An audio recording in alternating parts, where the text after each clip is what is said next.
Well, in Poland today, President Trump acknowledged that the government of Russia may have meddled in last fall's election, but they likely weren't the only country that did. Watch. I think it could very well have been Russia, but I think it could well have been other countries, and I won't be specific, but I think a lot of people interfere.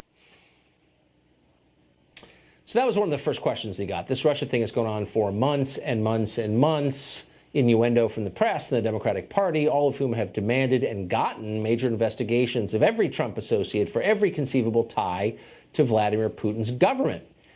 Given that, the question is, why is almost everybody ignoring possible Russia connections on Hillary Clinton's team? Apparently they're real.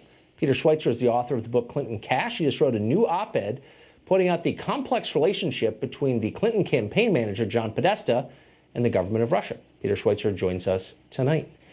So, Peter, as a daily newspaper reader, I haven't read much about this. Give us an outline of what we know.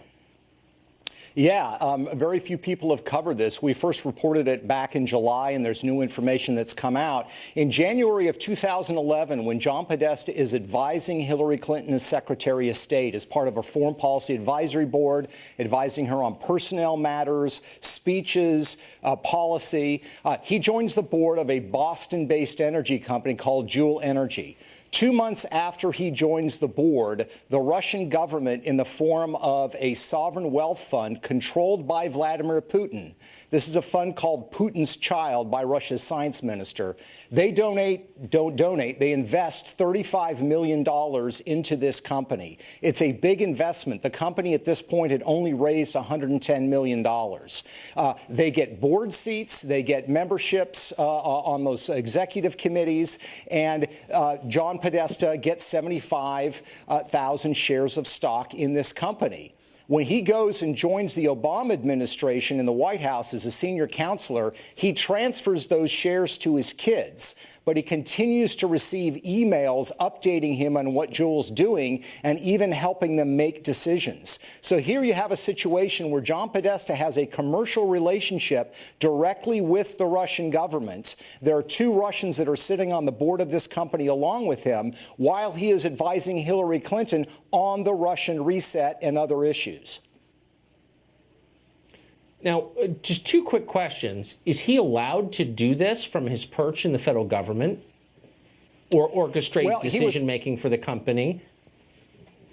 Yeah, no, that's a great question, Tucker. He was a official advisor, but not on the State Department payroll when he was with Hillary Clinton. Okay. When he joined the Obama White House, he transferred those shares because he could not hold those shares. The problem is that he says that he fully divested from them, but the emails that came out through WikiLeaks indicates that he was still making decisions on the part of those shares that he owned. His kids were not involved in the decision-making process. That's a problem.